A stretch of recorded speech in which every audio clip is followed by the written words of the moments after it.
Some promises are made quietly, others in the loud wind of a Dakota winter, where staying alive needs more than just wishing. When sadness has broken your heart and left you cutting wood with hurt hands, sometimes help comes as a big cowboy who tells plain facts. Ephraim Cutter is almost 7 and 1 to 2 feet tall, wide like a barn door with hands that could snap a horse's neck or hold a tiny bird. Delilah Marsh, a 30-year-old widow, has spent 2 years getting by on toughness after her husband froze to death in the mountain path. Her home is falling apart, her food shelf empty, and winter is coming quick. When Ephraim finds her fighting alone, he takes off his hat and says his promise straight. By winter you'll have my son growing in you. But when a woman's heart is frozen by sadness, can even the nicest promise melt the ice around it? Before we jump back in, tell us where you're listening from. And if this story gets to you, make sure you're signed up because tomorrow I've got something really cool for you. The October wind cut through Delilah Marsh's old wool shawl like a knife through paper, bringing the hint of a winter that would push every person on the Dakota edge. At 30 years old, she had learned that promises were often broken stuff, spread like leaves over the huge grassland.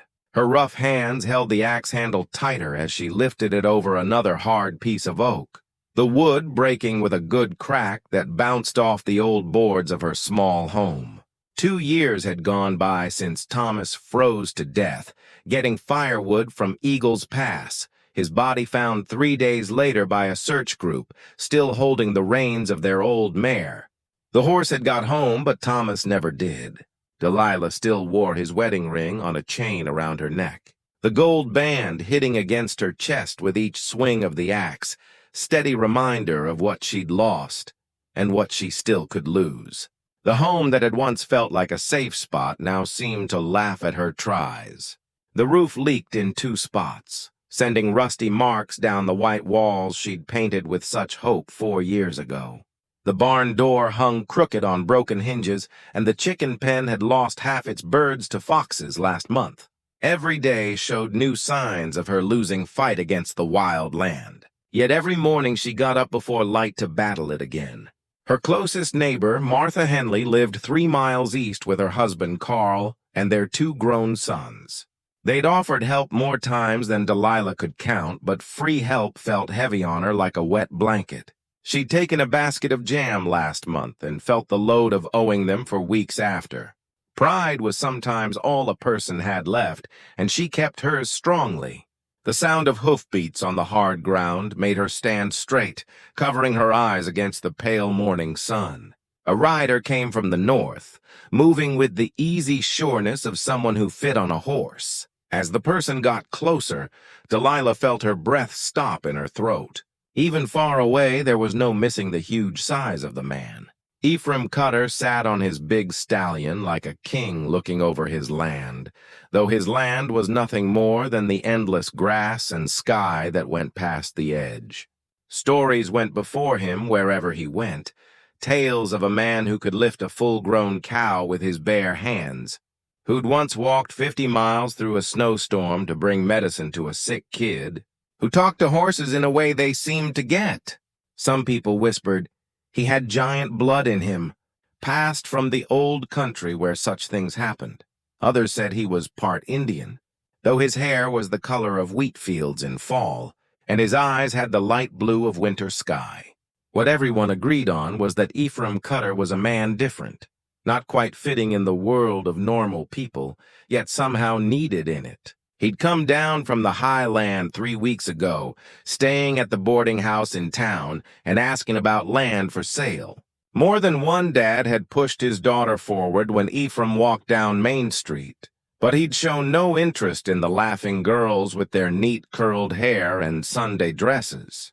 The older women in town had started to whisper that maybe he wasn't the marrying type, but their whispers held more wonder than blame.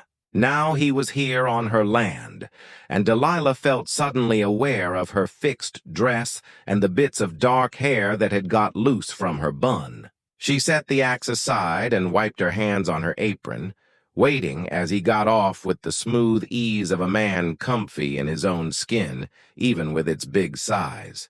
"Mrs. Marsh," he said, taking off his hat to show hair that caught the sun like spun gold. His voice was deep and steady, carrying the weight of careful thinking behind each word.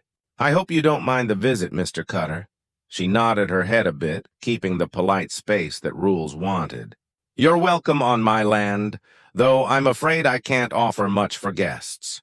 He pointed toward the pile of split wood at her feet, then to the axe in her hands. "Looks like you're getting ready for winter. Every day's getting ready out here." She looked where he did to the old home, seeing it through his eyes. The sagging porch, the cracked window glass, the garden spot, where weeds had started to take back what veggies were left. A person does what they must. Indeed they do. He stepped closer, and she had to tilt her head back to meet his eyes. There was something in his look that made her heart beat faster. Not fear exactly, but knowing of a moment that would change all. "I've been watching you, Mrs. Marsh." Heat went up in her cheeks.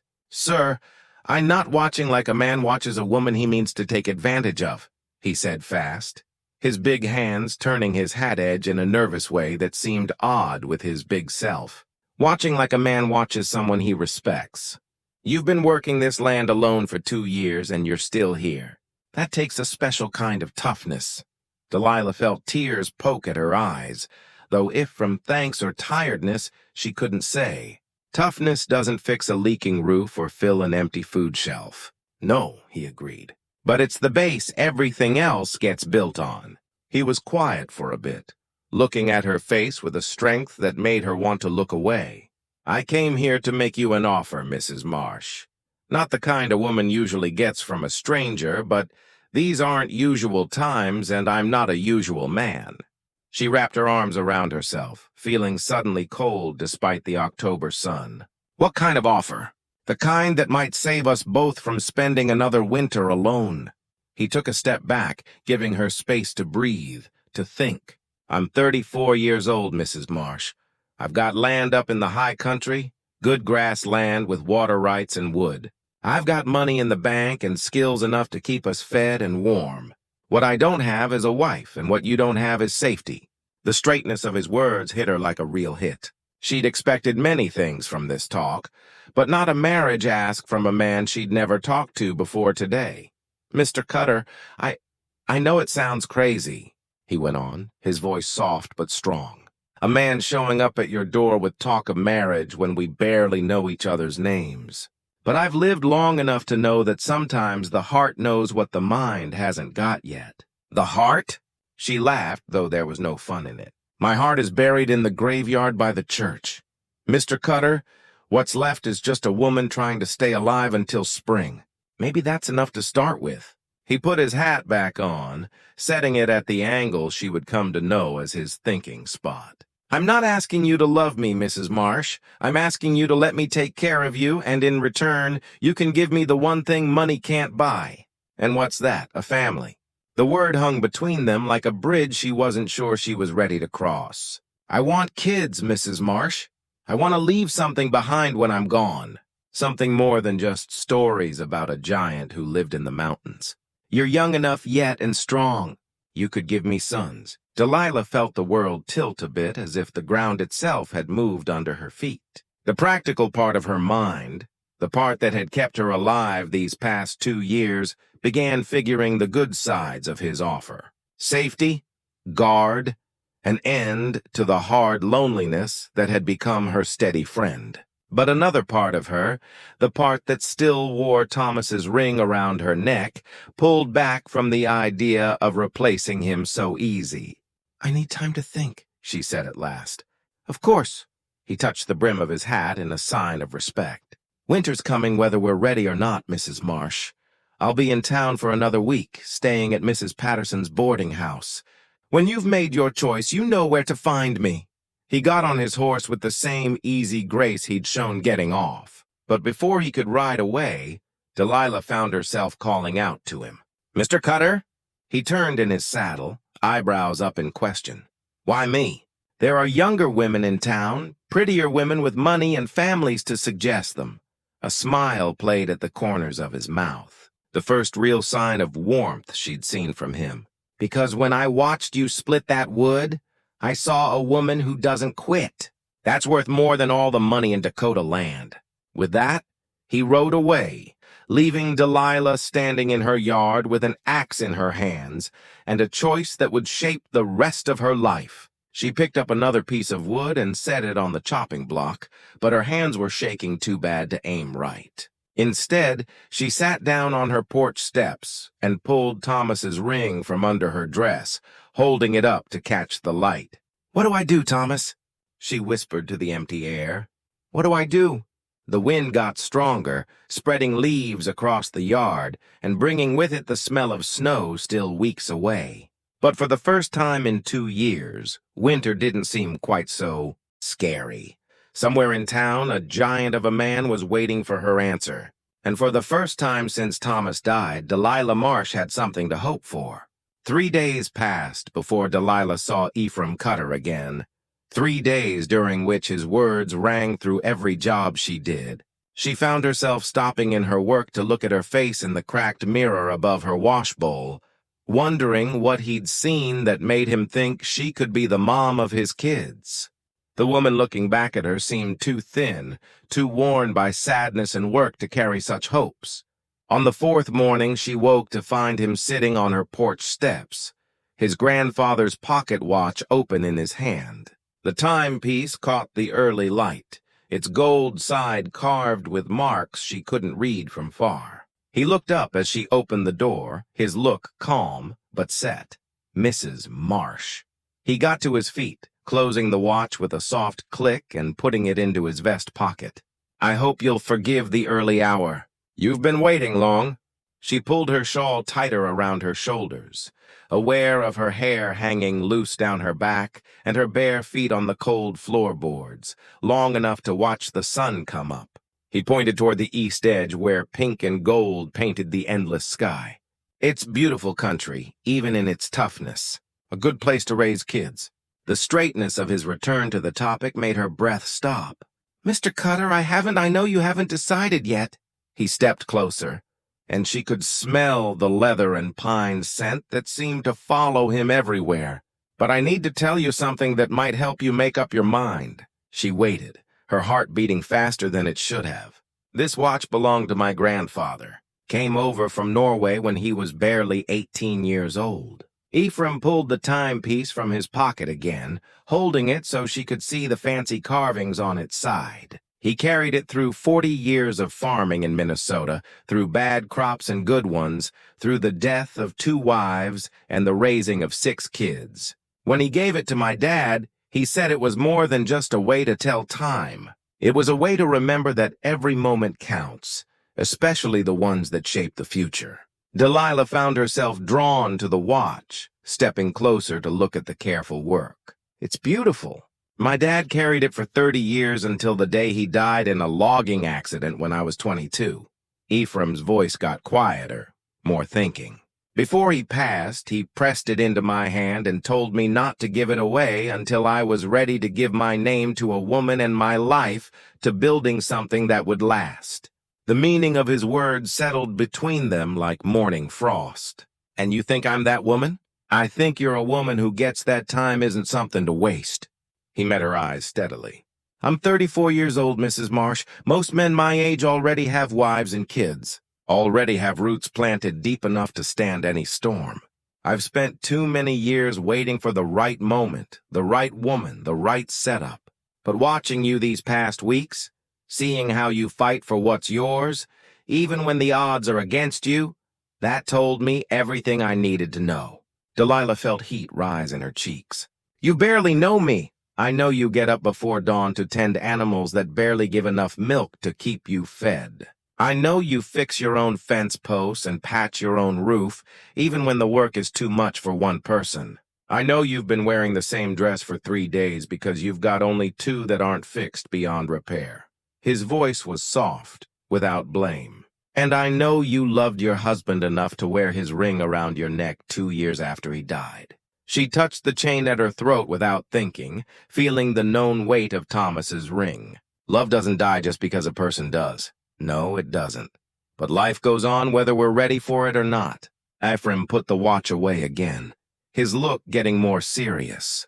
Mrs. Marsh, I'm not asking you to forget your husband or stop loving his memory. I'm asking you to let me stand beside you while you build something new, something that honors what you had while reaching toward what you could have. The words hung in the cool morning air like a promise and a test combined. Delilah found herself thinking of the empty rooms in her house, the quiet that pushed against her in the evenings when work was done, and there was nothing left but memories and sorry. What exactly are you asking, Mr. Cutter? Marriage? Teamwork. A future that doesn't depend on whether you can chop enough wood to keep from freezing. He stopped, picking his words carefully. I'm asking that by winter you'll have my son growing inside you, and by spring you'll have a family again. The boldness of his words should have shocked her, but instead it sent an unexpected warmth through her chest. There was something nice about his sureness, his readiness to speak plain about wants most people only whispered about in the dark.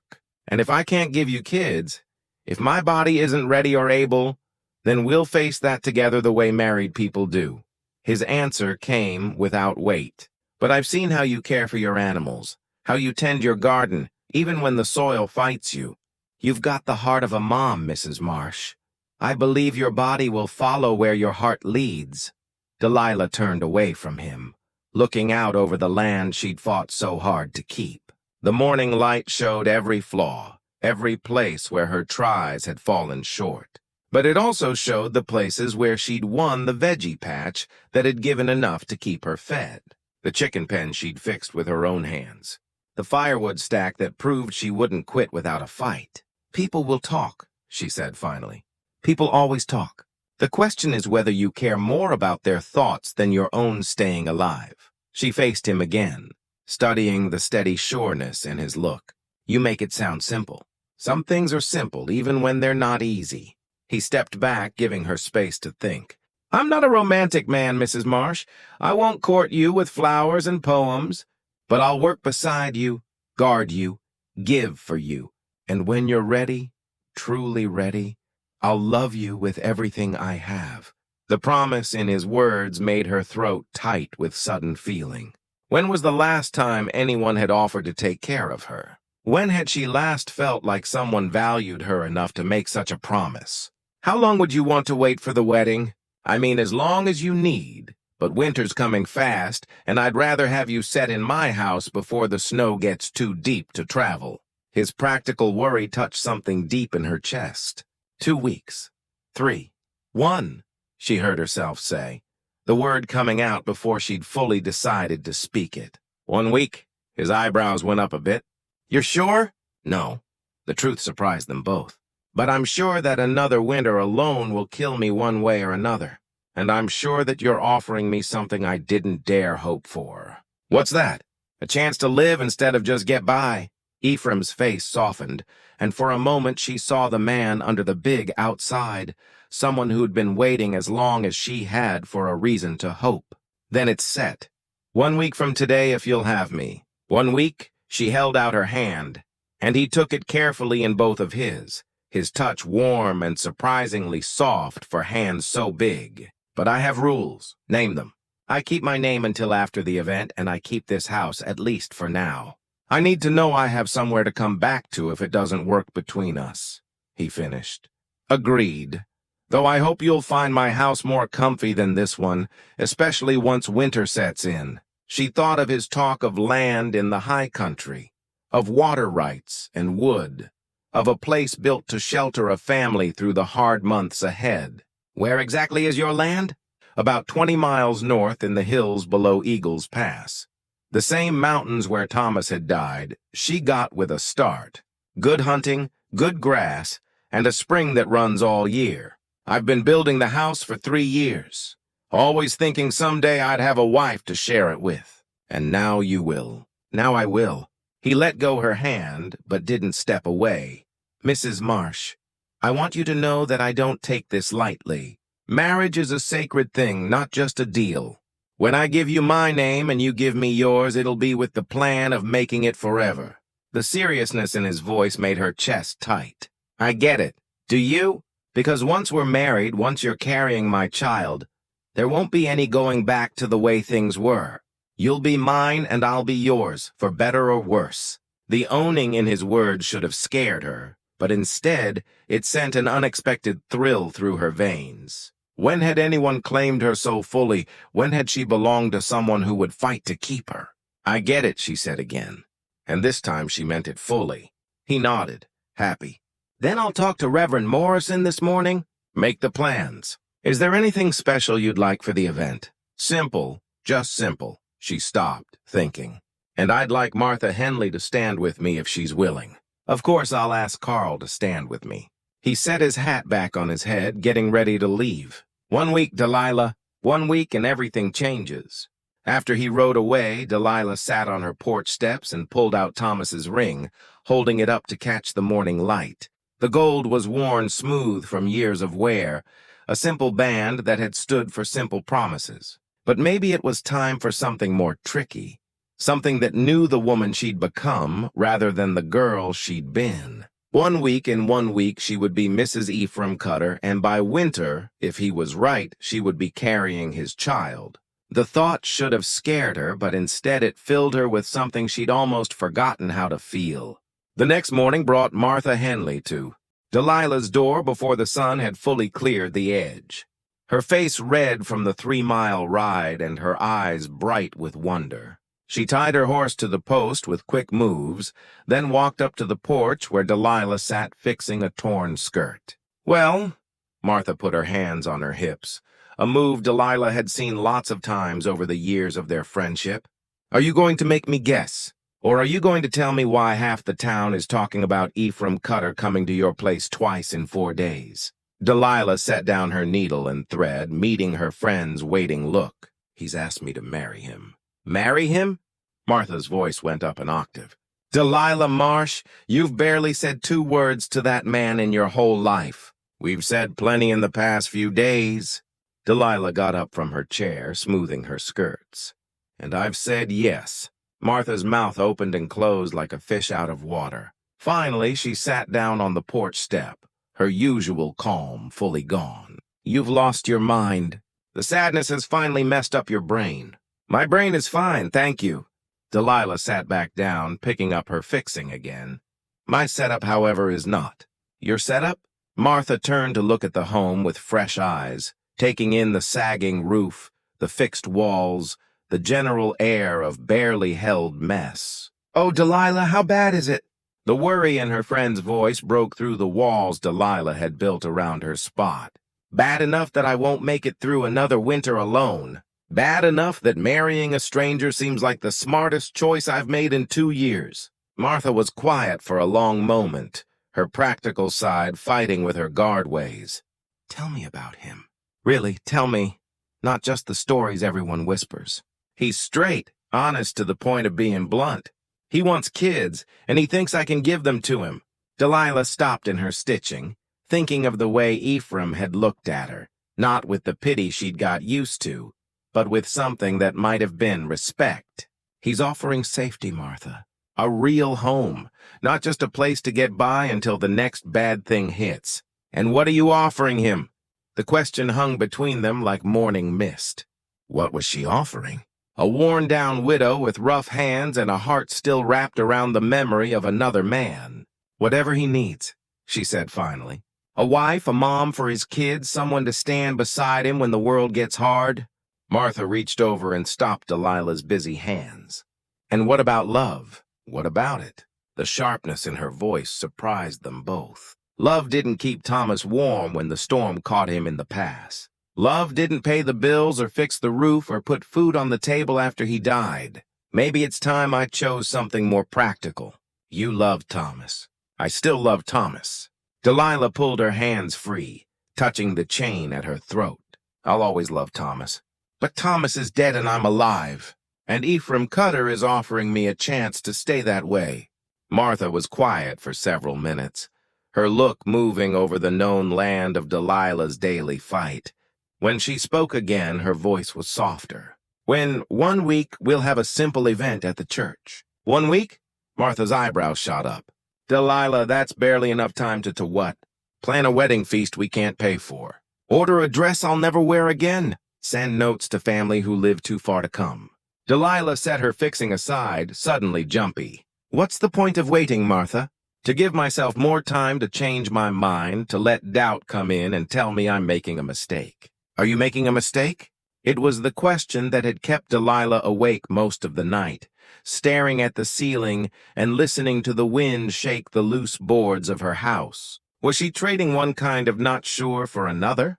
Was she being fair to Ephraim, marrying him when her heart still belonged to a dead man? I don't know, she said, but I know what happens if I don't try. I know what winter alone looks like, and I can't face it again.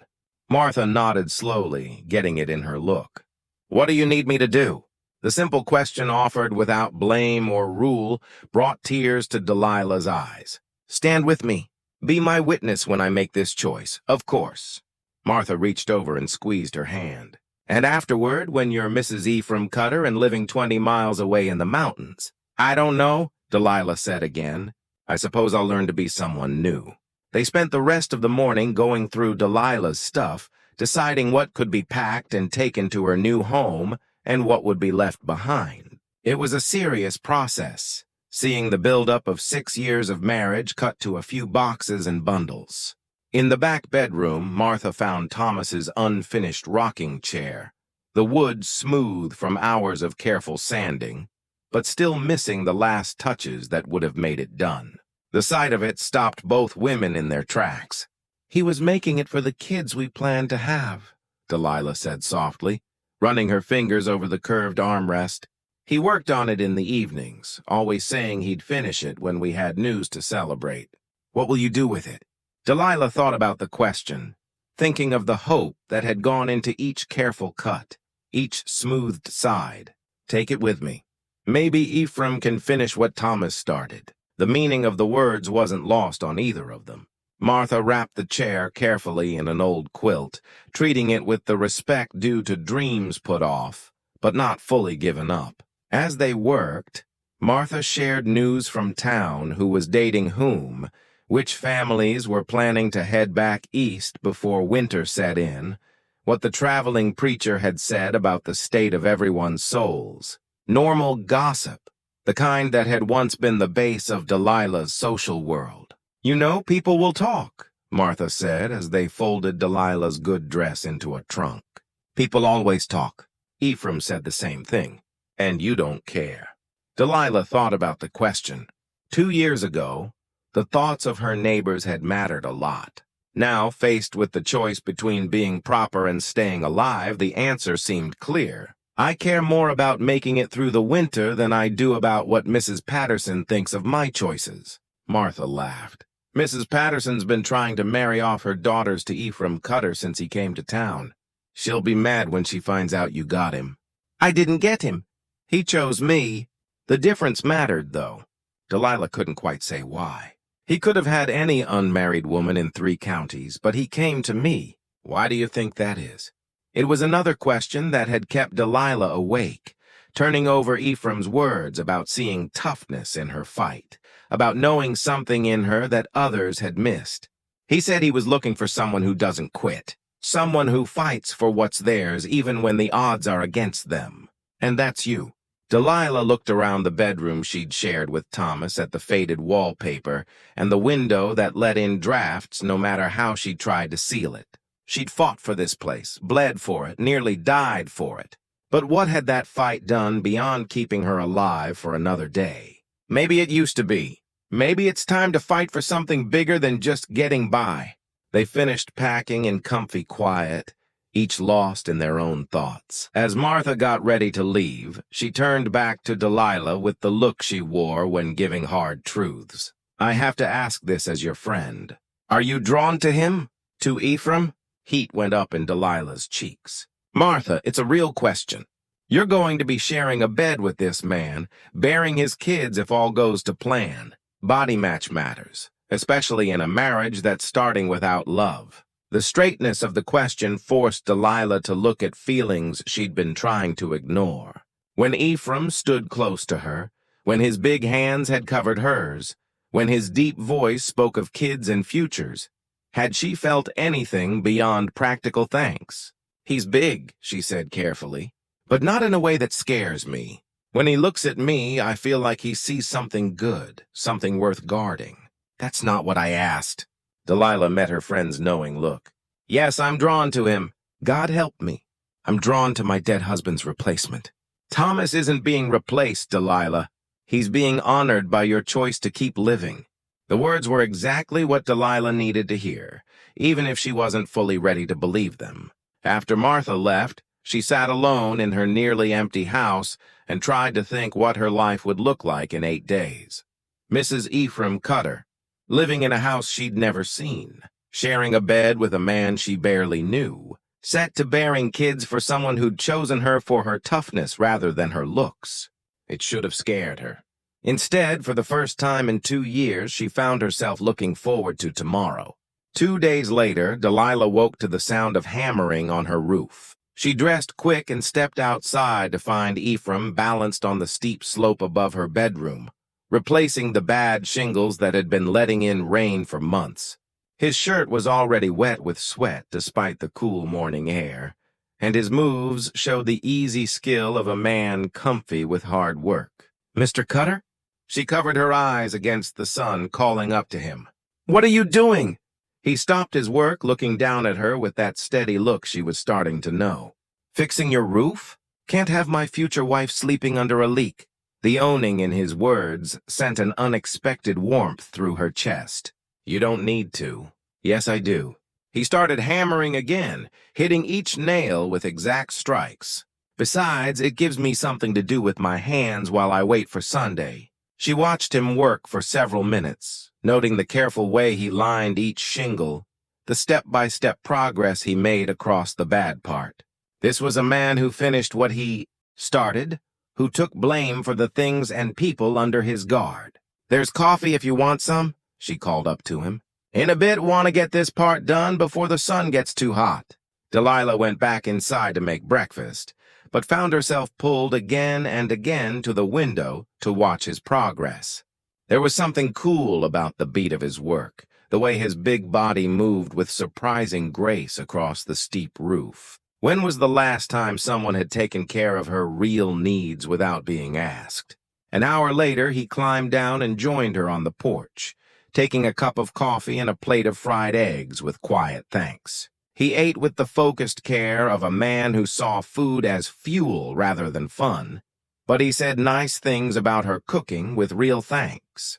"The roof should hold through the winter now," he said, wiping his mouth with the napkin she'd given. "Though you won't need to worry about that once we're married." "About that?" Delilah set down her own cup, getting her courage. "I've been thinking about what happens after the wedding, I mean." His eyes got sharp with care. "Having second thoughts?" "No, but I have questions about hopes, about what kind of wife you're hoping I'll be." Ephraim leaned back in his chair, looking at her face with that strong straightness. "What kind of wife do you want to be?" The question caught her off guard. Thomas had never asked what she wanted. He'd just thought she'd be happy with the role of helper and eventual mom.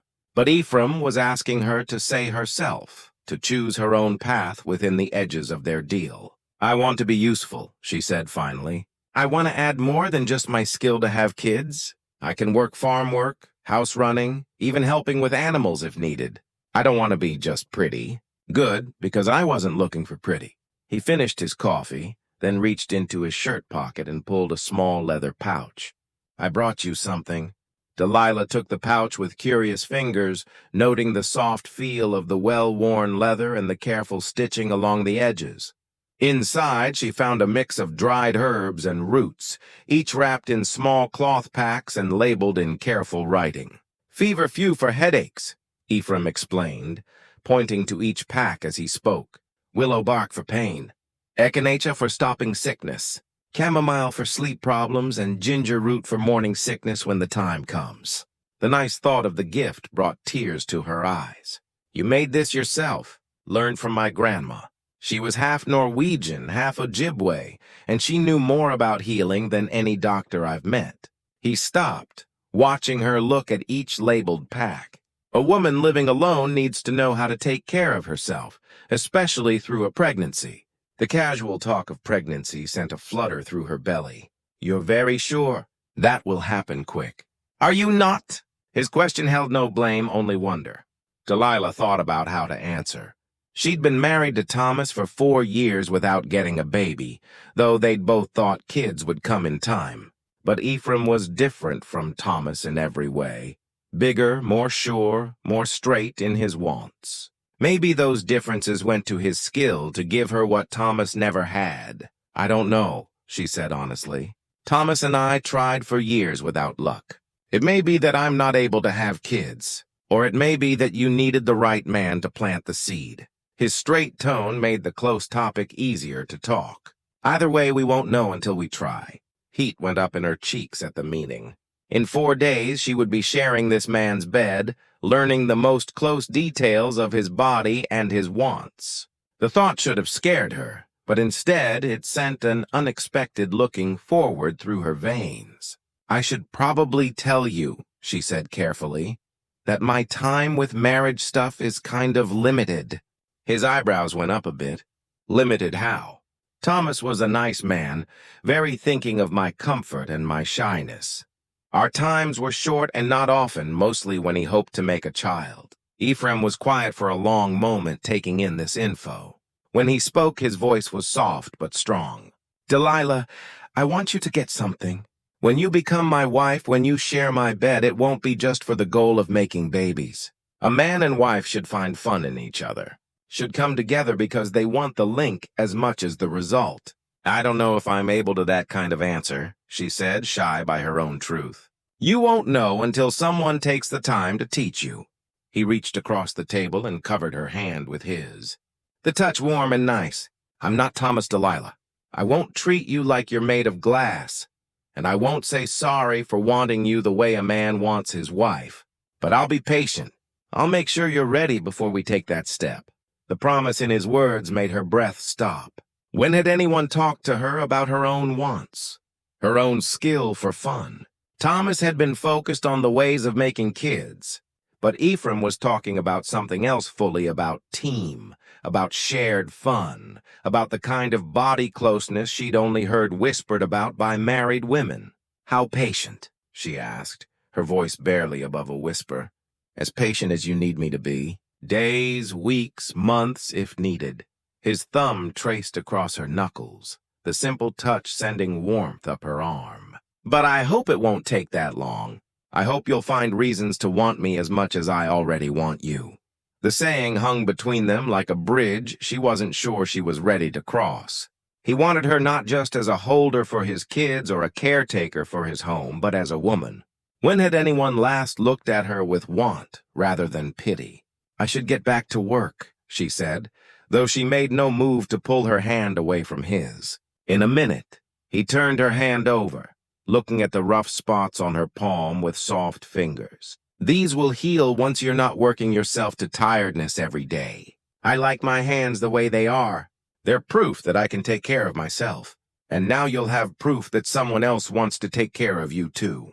He brought her hand to his lips, pressing a soft kiss to her palm that made her shake. 4 more days, Delilah. 4 more days, and you'll never have to face anything alone again. After he left to go back to town, Delilah sat on her porch with the medicine pouch in her lap, thinking about the man who'd given it to her. He could have chosen any woman younger, prettier, more skilled in house stuff, but he'd chosen her with her work-worn hands and her guarded heart, and her not-sure skill to give him what he most wanted. She opened the pouch again, breathing in the mixed smells of the carefully kept herbs. Feverfew for headaches, willow bark for pain, ginger for morning sickness. He was already thinking ahead to her comfort during pregnancy, already planning for the child he thought they would make together. For the first time since saying yes to his ask, Delilah let herself think it fully, the weight of a baby in her arms. The sound of a child's laugh in the house Ephraim had built. The look on his face when she told him his seed had taken root in her body. The picture filled her with a wanting so sharp it took her breath away. Maybe Martha was right. Maybe Thomas wasn't being replaced, but honored by her choice to keep living, to keep hoping.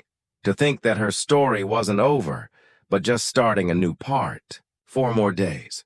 In 4 more days, she would be Mrs. Ephraim Cutter, and the careful, safe life she'd built from the ashes of her sadness would change into something she couldn't yet think. She pressed her face into her hands, breathing in the lasting smell of healing herbs. And for the first time in 2 years, Delilah Marsh let herself think in the chance of happiness. The morning of their wedding came clear and cold with the kind of clear sky that promised snow before dark. Delilah woke before sunrise in Martha's guest room, where she'd spent the night to keep the old way of not seeing her groom on their wedding day. Through the frosted window, she could see her breath in the chilly air, and she pulled the quilt tighter around her shoulders as she tried to calm her fast heart. In a few hours, she would be married to a man she'd known for exactly 1 week. Martha came in with a breakfast tray and the set skill of a woman on a job. "Eat," she ordered, setting the tray on the side table. "You'll need your strength today." Delilah tried to eat a few bites of porridge, but her belly was too upset to take much food. Instead, she focused on the simple act of getting ready for the most big day of her new life. Her wedding dress was a simple thing. Her best blue wool, freshly ironed, and paired with the white lace collar that had been her mom's. Martha had said to lend her a pair of pearl earrings, something borrowed to bring good luck. In her bag, she carried Thomas's ring, no longer around her neck, but not yet ready to be fully put away. "You look beautiful," Martha said, stepping back to look at her work after pinning Delilah's hair into a neat bun. Different somehow, more hopeful. "I feel different." Delilah looked at herself in the mirror, noting the color in her cheeks and the brightness in her eyes that had been gone for so long. Scared, but different. They got to the church to find a surprising number of people already there, despite the early time and the casual way of the event. Word had spread, as it always did in small groups, and it seemed half the county had come out to see the odd join of the giant cowboy and the widow who'd got his eye. Ephraim was waiting at the altar with Carl Henley, both men dressed in their Sunday best and looking uncomfy in the tight of their nice clothes. But when Delilah walked down the aisle on Martha's arm, Ephraim's look changed, his face lighting with something that might have been wonder. "You're beautiful," he whispered as she took her place beside him, his voice low enough that only she could hear.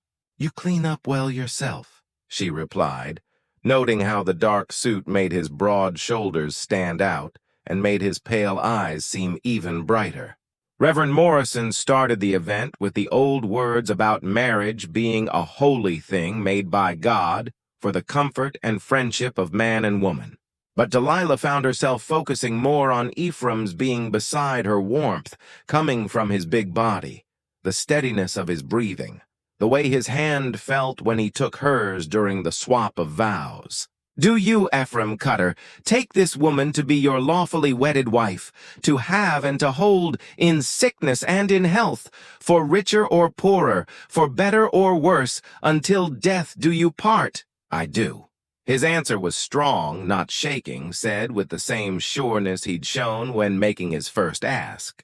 "And do you, Delilah Marsh, take this man to be your lawfully wedded husband, to have and to hold in sickness and in health, for richer or poorer, for better or worse, until death do you part?" Delilah looked up into Ephraim's face, seeing patience and hope, and something deeper that made her chest tight with feeling. "I do." The ring he slipped onto her finger was unlike anything she'd thought. Not gold like Thomas's had been, but silver with fancy carvings that caught the light from the church's tall windows. She got he must have made it himself, just as he'd made everything else he'd given her. "By the power given to me by the land of Dakota, I now say you husband and wife. You may kiss your bride." Ephraim's hands came up to frame her face with surprising softness, his thumbs brushing across her cheeks as he leaned down to press his lips to hers. The kiss was soft, holy, a promise rather than a want. But even so, it sent warmth through her body and made her get, maybe for the first time, what Martha had meant about body match.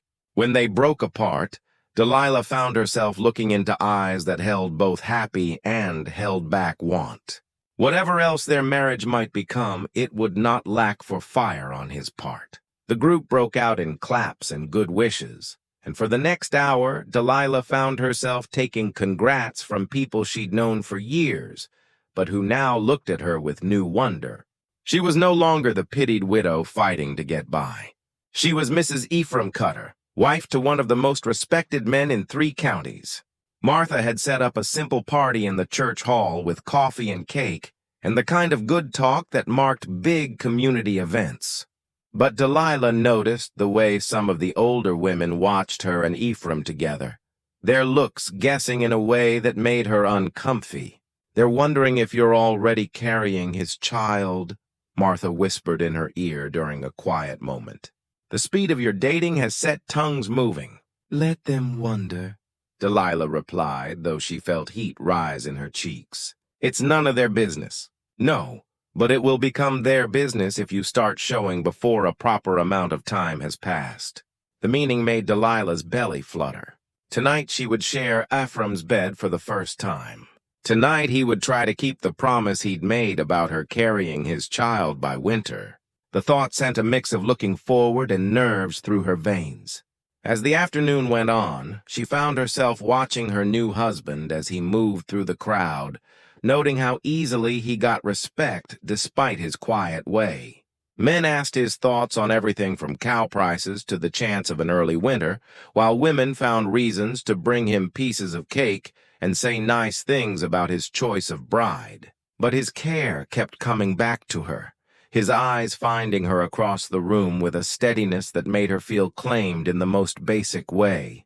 When he looked at her like that, she could almost forget that their marriage had been born of need rather than fire. Finally, as the sun started to sink toward the edge, Ephraim came to her with their coats. "Ready to go home, Mrs. Cutter?"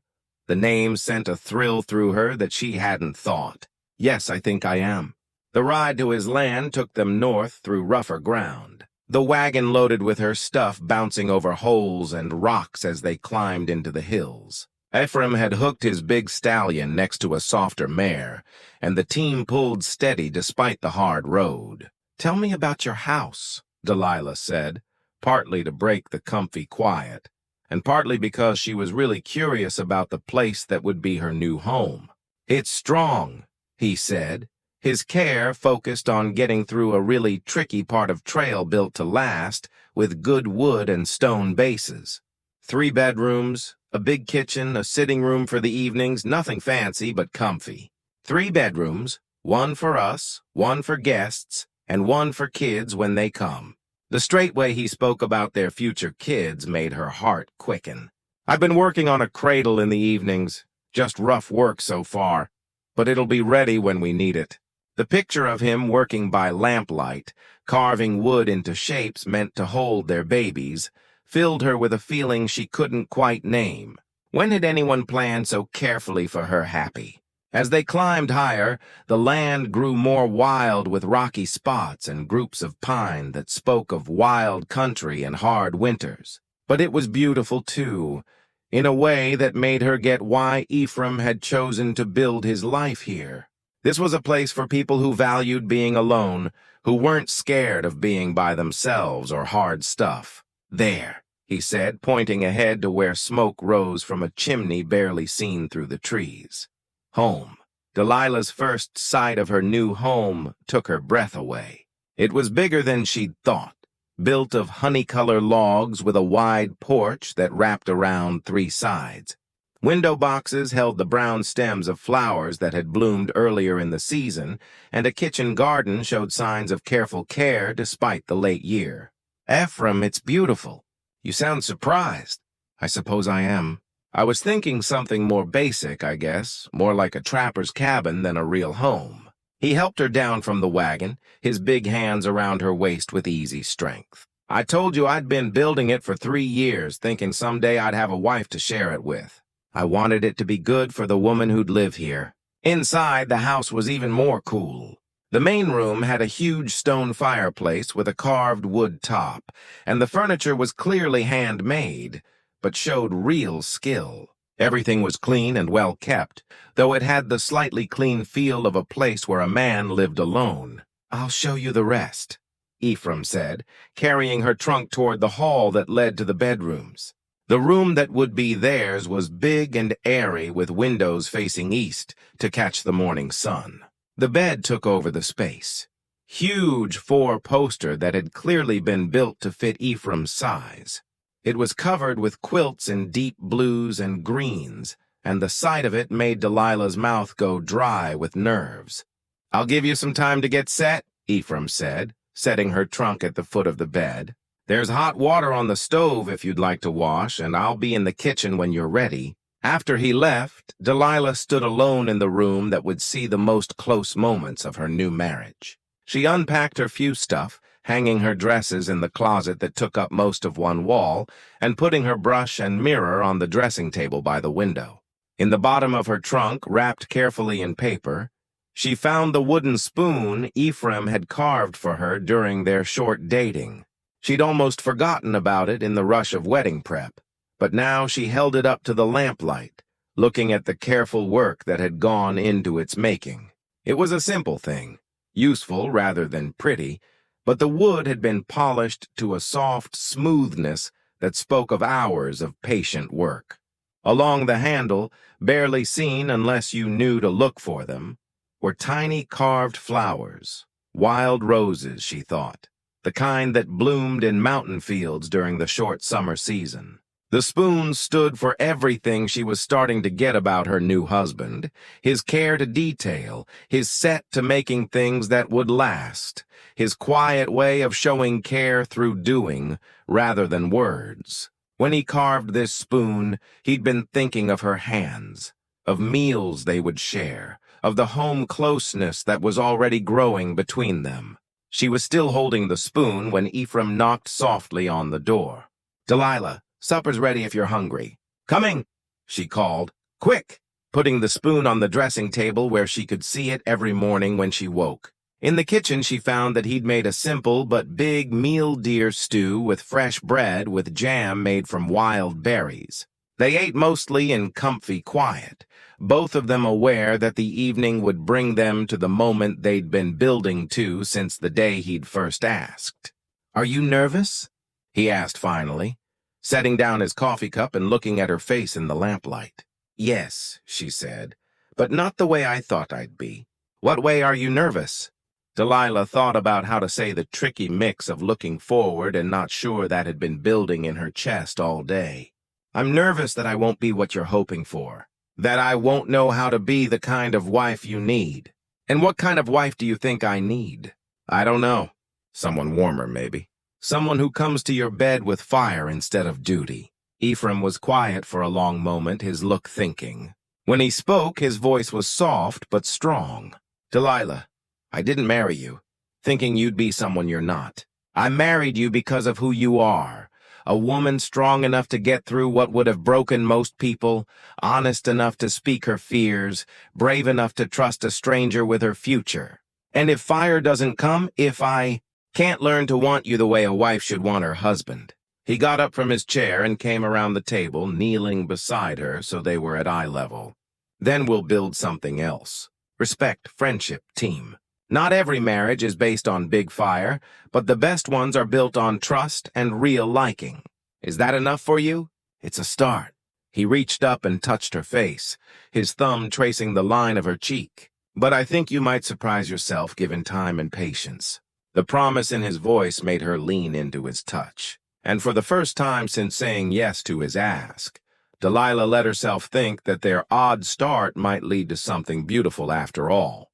Their first night as husband and wife passed with surprising softness. Ephraim keeping his promise to be patient while still claiming his rights as her husband. When Delilah woke the next morning to find herself curled against his warm chest, she felt changed in ways that had nothing to do with the body act of joining, and everything to do with the soft way he'd shown her to pleasures she'd never thought possible. The days that followed set into a beat that felt both new and known. Ephraim got up before dawn to tend his animals, cows that grazed in high fields and horses that ran free until winter drove them closer to the barn. Delilah took over the house jobs with a quickness that seemed to surprise and please him, changing his single guy spot into something that felt like a real home. She found that he was a man of simple likes but certain ways, liking good food and clean without needing extra fancy. He'd never learned to cook beyond the basics needed for getting by. So her skill to turn simple stuff into good meals earned his real thanks. "Where did you learn to make bread like this?" he asked one morning, breaking open a still warm loaf and breathing in the yeasty smell with clear fun. "My mom," she said. A woman who couldn't feed her family right wasn't much of a woman at all.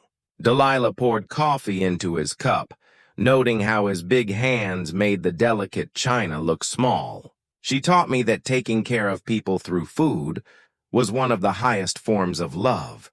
She was a wise woman. She died when I was 17. Right before I married Thomas. I sometimes wonder what she would have thought of all this, me marrying a stranger, starting over at 30 years old." Ephraim thought about the question while he buttered his bread.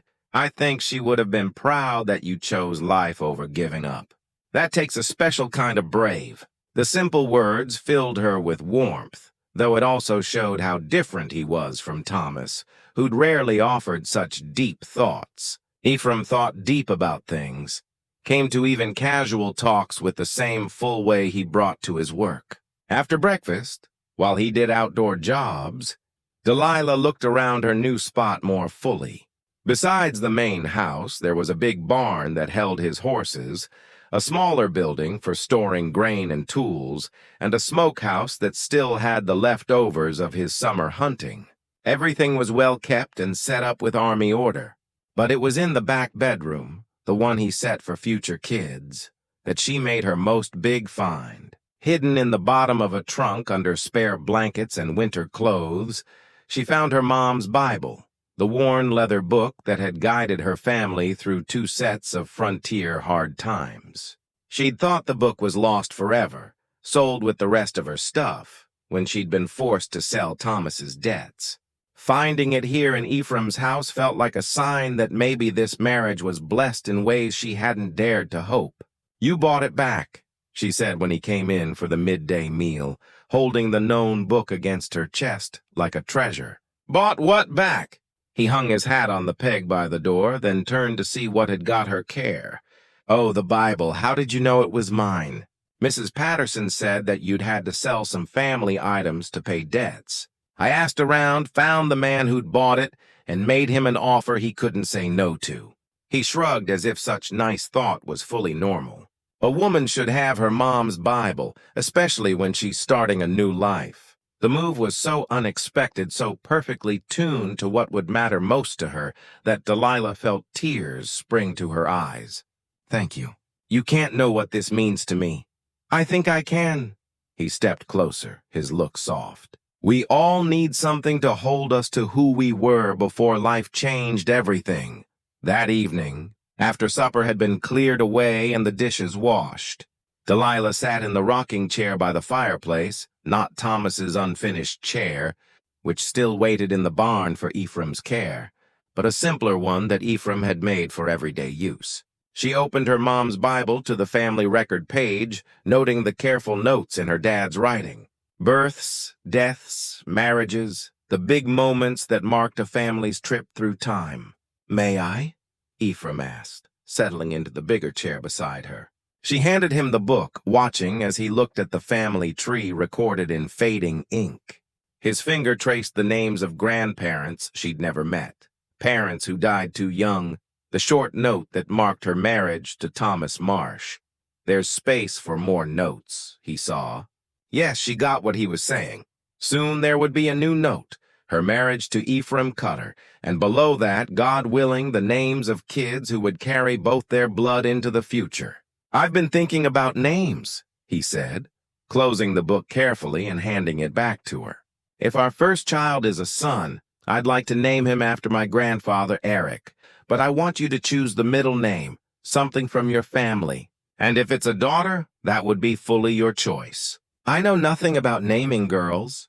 The casual way he spoke about their future kids, as if their coming was sure rather than just hoped for, filled her with a tricky mix of looking forward and worry. It had been 3 weeks since their wedding, 3 weeks of sharing his bed and learning the close beats of married life. Was it too soon to look for signs that his seed had taken root? "Ephraim," she said carefully, "what if I don't get with child as quick as you're hoping? What if it takes months or even years?" He was quiet for a long moment, staring into the fire. When he spoke, his voice was thinking rather than pushing away. "Then we'll have more time to learn each other, to build the base that will make us good parents when the time comes. And if I never get with child, if I'm empty," the question hung between them, like a test. This was the fear she'd carried since saying yes to his ask, that she would fail to give him the one thing he wanted most, that their marriage would become a letdown to them both. "Then we'll find other ways to build a family. There are always kids who need homes, who need the kind of love and steady we could give." He turned to look at her straight. "Delilah, I married you because I wanted a teammate, not just a baby maker. If kids come, I'll be thankful. If they don't, I'll still think myself lucky to have found a woman worth sharing my life with." The real in his voice made her throat tight with feeling. "You say that now, but what about in 5 years, 10, when your friends have kids and grandkids and we're still alone? Then we'll be alone together, and that will have to be enough." He reached over and took her hand, threading their fingers together. "But I don't think it will come to that. I have a feeling about us, about what we can make together." "What kind of feeling?" "The kind that tells me our story is just starting, that the best parts are still ahead of us." He lifted their joined hands, pressing a soft kiss to her knuckles. "You're going to give me kids, Delilah. Maybe not this month or even this year, but someday. And when you do, they'll be lucky to have a mom who knows how to fight for what matters." That night, as they lay together in the big bed that had become known despite its new, Delilah found herself thinking about the future Ephraim saw with such sureness. Kids running through the rooms of this house, filling it with laugh and noise and the everyday mess of family life. A daughter with her dark hair and stubborn chin, maybe, or a son with Ephraim's pale eyes and soft strength. "What are you thinking about?" he asked, his voice sleepy in the dark. "The kids will have, what they'll look like, what kind of people they'll become, and I think they'll be lucky to have you as a dad." She turned in his arms, looking at his face in the moonlight coming through the bedroom window. "You're nothing like what I thought when you first came to my door." "What did you think?" "Someone harder, I suppose, more asking. Men your size don't usually grow the kind of patience you've shown me. Maybe that's because most men my size never had to learn patience. When you're as big as I am, people tend to give you what you want without fight. But the best things in life, respect, love, trust, those can't be taken by force. They have to be earned. Is that what you're doing? Earning my love? Every day?" His answer was simple, honest, hard in its straightness. "Every day I try to prove that I'm good for the trust you put in me when you said yes." 3 weeks of marriage, and already Delilah could feel her carefully guarded heart starting to soften toward this man who carved spoons and bought back Bibles and spoke of their future with such not-shaking sureness. It wasn't the wildfire she'd felt for Thomas in their youth, but something deeper and more lasting, growing liking built on respect and real match. Maybe that was enough. Maybe it was even better than what she'd had before, based in adult getting rather than young crush. As she drifted off to sleep in her husband's arms, Delilah let herself think that their need start might indeed lead to something great. The knock on their door came on a gray November morning when the first real snow of the season was starting to dust the mountains. Delilah was kneading bread dough when she heard horses coming, followed by the firm knock of knuckles against wood. Ephraim answered, and she knew the voice of Samuel Morrison, the banker from town. "Mr. Cutter, Mrs. Cutter." Morrison's tone held the careful proper of a man bringing bad news. "I'm sorry to bother you, but there's a matter that needs quick care." Delilah wiped her hands on her apron and joined them in the front room, noting the brown envelope in Morrison's hands and the uncomfy look on his old face. She'd known Samuel Morrison for 6 years, had borrowed money from his bank to help Thomas buy seed for their first crop. Whatever brought him 20 miles into the mountains on a day like this couldn't be good news. What kind of matter? Ephraim asked, his voice carrying the steady calm that had become known to her since their first meet. Morrison opened the envelope and pulled a bunch of legal papers, the papers making noise in the dry air. It concerns Mrs. Cutter's old land. There's been a change about the stuff of Thomas Marsh. Delilah felt the blood leave her face. What kind of change? Thomas's debts were done. I lost the home, but everything was paid. That's what we thought, ma'am. But it seems there was a debt that wasn't right recorded at the time of your husband's death. Morrison's uncomfy was clear as he looked at the papers. A promise note for $800 signed by Thomas Marsh and seen by two good people. The lender has come forward with legal proof showing the debt's real. $800. Delilah's voice came out as barely a whisper. That's not possible. Thomas never borrowed that kind of money without telling me. The debt is dated 6 months before your husband's death, ma'am. According to the proof, the money was borrowed to buy seed and tools for a bigger planting that spring. Delilah's mind went back to that last spring with Thomas, remembering his excitement about growing their crop, his sureness that a bigger harvest would set them up for years. She'd asked the smart of growing so quick, but he'd told her he had everything under control. Who holds the debt? Ephraim asked, his voice scary quiet. A Mr. Jonathan Blackwood. He runs a lending business out of Rapid City. Seems serves clients all over the land. Morrison looked at his papers again.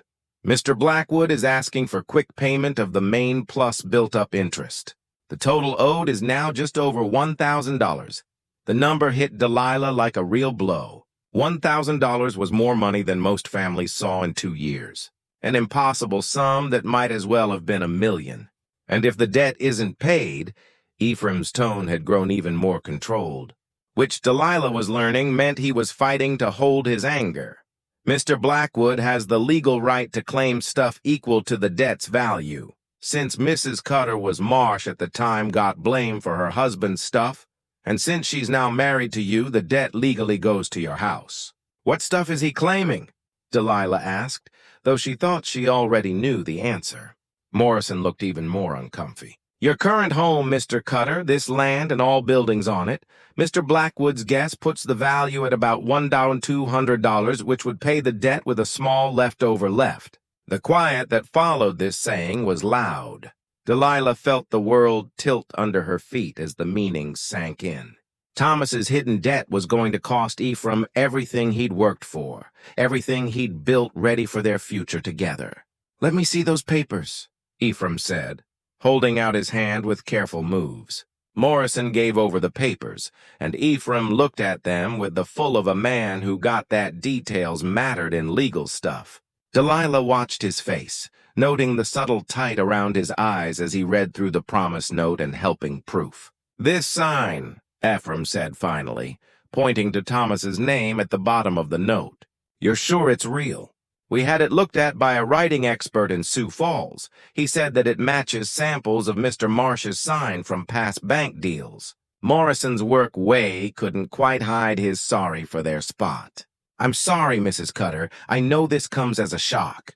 Delilah sank into a chair, her legs suddenly unable to hold her weight. 1 month of marriage, 1 month of thinking she'd finally found safety and steady, and now Thomas's hidden debts were threatening to break everything again. When does Blackwood want payment? Ephraim asked. Right away. He's ready to start legal steps to claim the land if pay isn't made within 10 days. 10 days. Ephraim set the papers on the table, his look unreadable. And you're sure there's no legal way out? No way to fight the debts real? The proof seems in order, Mr. Cutter. The witnesses are both still alive and willing to say to the note's real, unless you can prove cheat or fake. Morrison let the sentence hang unfinished, but the meaning was clear. Without proof of wrong, they would have no choice but to honor Thomas's stuff or lose everything Ephraim had built. After Morrison left, promising to hold Blackwood's legal action for as long as possible. Delilah and Ephraim sat in their kitchen, staring at the papers that threatened to end their carefully made new life. I'm sorry, Delilah said finally, her voice with unshed tears. I'm so sorry, Ephraim. I never knew about this debt. Thomas never said anything about borrowing money from someone in Rapid City. I know you didn't know. His answer was soft, without a trace of blame or say. Thomas was probably trying to guard you from worrying about the risk he was taking. But now you lose everything because of his choices. Because of my past. She pressed her hands to her face, hit by the size of the bad. I've brought nothing but trouble to your life. Delilah, look at me. When she didn't answer, he moved to kneel beside her chair, his big hands covering hers. Look at me.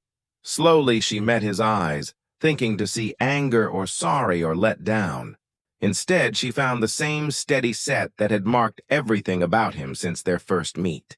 This house is just wood and stone, he said strongly. Important, yes, but not can't replace. What matters is that we face this together. That we don't let Thomas's debts break what we're building. How can you say that? You spent 3 years building this place, getting ready for the family you wanted to start. Now you'll lose it all because you married me. I married you because I wanted a partner, someone to stand beside me through whatever hard came our way. This is one of those hard. He squeezed her hand softly. We'll figure out a fix. What kind of fix? We don't have $1,000, and we don't have 10 days to earn it. Ephraim was quiet for a long moment, his eyes focused on something beyond the kitchen window. When he spoke, his voice carried the weight of a choice already made. We sell the cows. All of them. Your cows? Delilah stared at him in shock. Ephraim, those animals stand for years of work. Your whole living. You can't sell them to pay Thomas's debt. I can and I will. His tone took no fight. The herd's worth enough to cover Blackwood's claim and leave us something to start over with. Start over where? If we lose this house, then we'll build another one. Maybe not as grand, maybe not in as beautiful a spot, but a home still. He got to his feet, starting to pace with the jumpy energy of a man making plans. Land is cheap further west, in areas where other people are scared to settle. We could file a claim, build something simple but strong. The casual way he spoke about leaving everything he'd worked for, all because of her link to Thomas's hidden mistakes, made Delilah's chest tight with guilt and something that might have been love. Why? She asked. Why would you give up so much for a marriage that's barely a month old? He stopped pacing and looked at her with a look so soft it took her breath away. Because when I made my vow to you, I meant it. For better or worse, in rich and in want. This is the worst part, Delilah. This is where we prove that what we have is strong enough to get through whatever life throws at us. But your dreams, my dreams, were about having a family, about building something lasting with someone I could trust and respect and maybe someday love. He came back to her, taking her hands in his once again. The spot doesn't matter. The size of the house doesn't matter. What matters is that we're together, that we face the future as a team. That night, as they lay in bed talking about the real details of selling the cows and selling their stuff, Delilah found herself looking at her husband's side in the moonlight. 6 weeks ago, she'd been a desperate widow facing another winter alone. Now she was a woman whose past mistakes threatened to break her husband's future. Yet he spoke of their heart as if they were shared loads rather than her own fails. I don't deserve you, she whispered into the dark. Yes, you do. His answer was quick, sure. You deserve someone who will stand by you when things get hard. Who won't leave you when life proves messier than thought? That's what marriage means, Delilah. That's what love looks like when it's built on something stronger than just fire. As she drifted off to sleep, Delilah got that Thomas's hidden debt might have cost them Ephraim's beautiful house and carefully planned future, but it had also shown something precious, that their marriage was built on a base strong enough to stand any storm.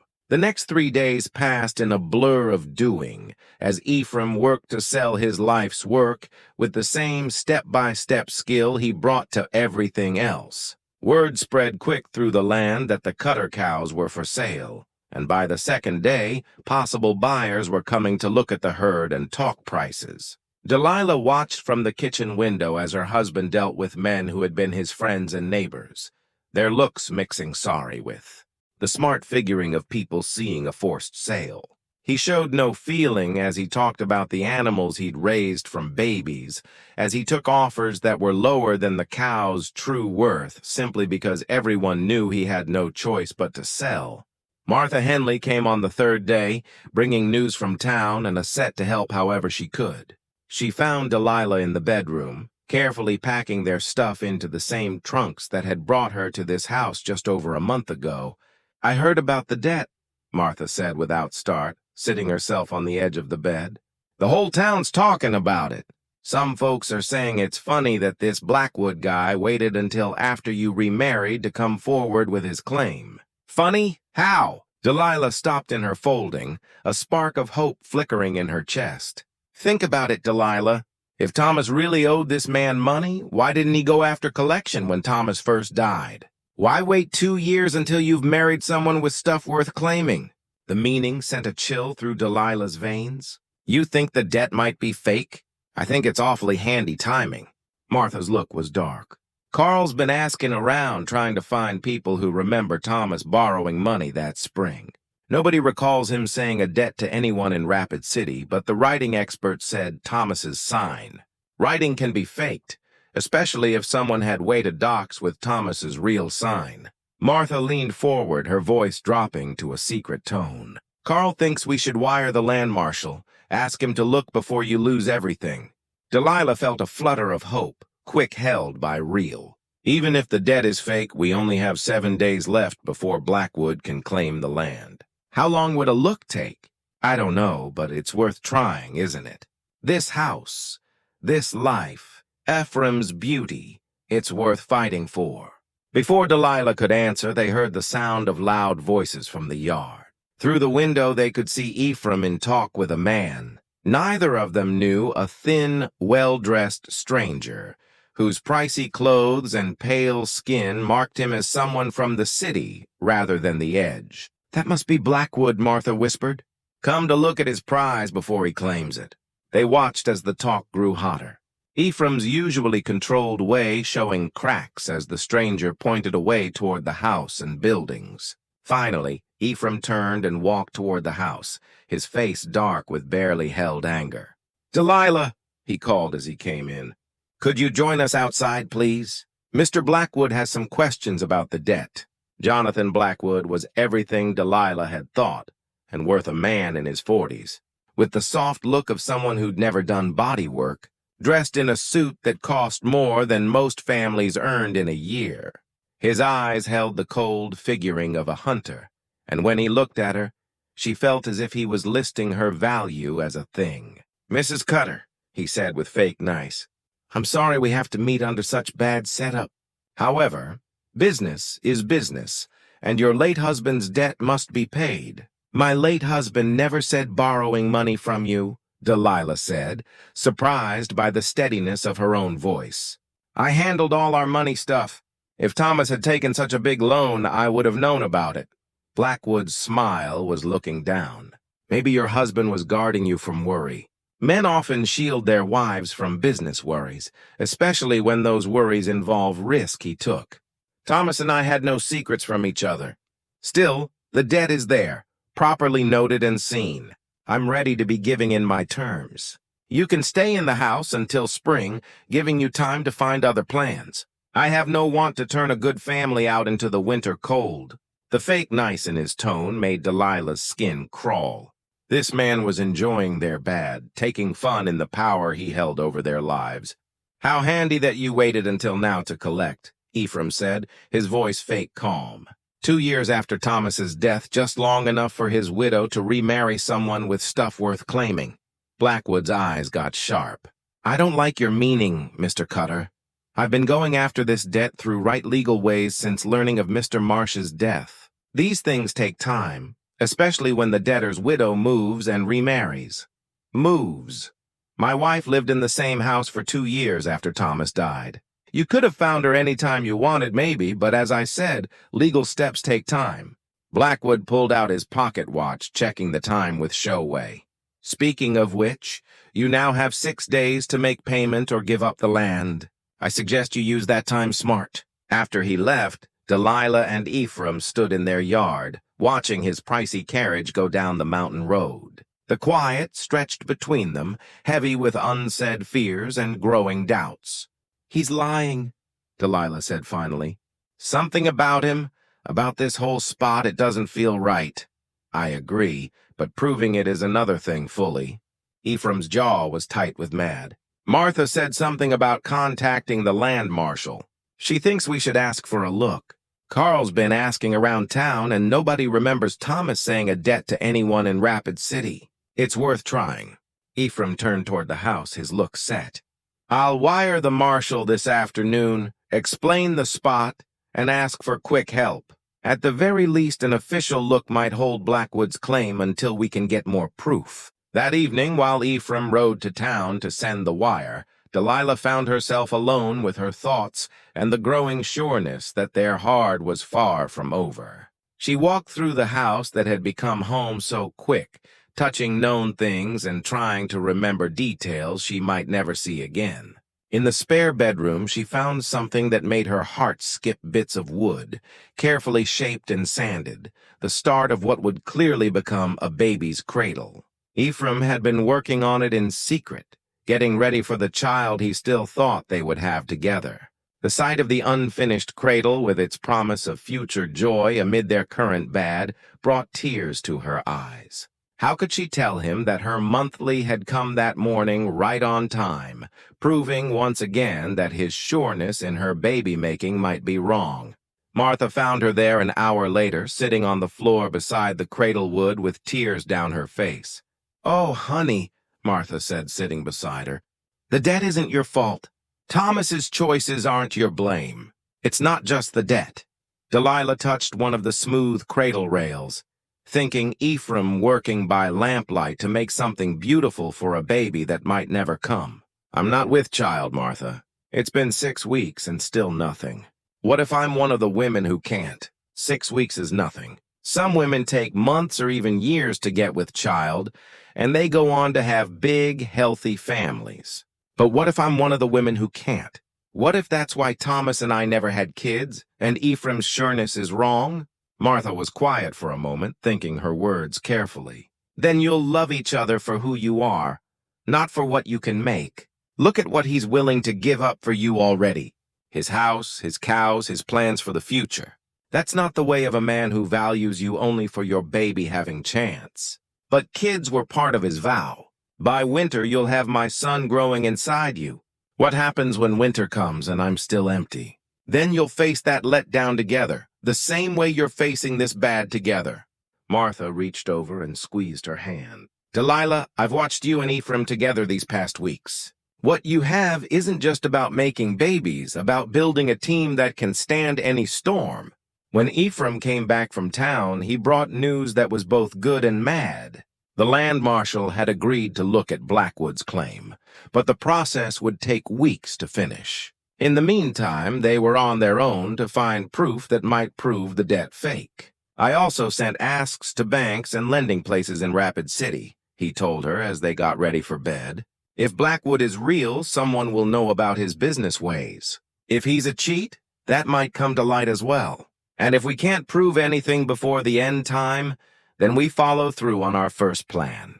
Sell what we can, pay what we must, and start over somewhere else." He pulled her into his arms, holding her against his chest with soft strength. "Either way, we face it together." As they lay in the dark, Delilah listened to the steady beat of her husband's breathing and tried to find comfort in his not shaking sureness. Tomorrow would bring them closer to the end time, closer to losing everything he'd worked for. But it would also bring them closer to finding whether their marriage was strong enough to get through whatever hard lay ahead. In 6 days, they would know whether Jonathan Blackwood could claim their home. But tonight, in the warmth of Ephraim's arms, Delilah let herself think that some things, the most big things, couldn't be taken away by legal papers or fake debts. "Ephraim," she whispered into the dark, "whatever happens, I want you to know that marrying you was the best choice I ever made." His arms tightened around her. "Even if it costs me everything I've built." Even then, because what we're building together is worth more than any house or any amount of money.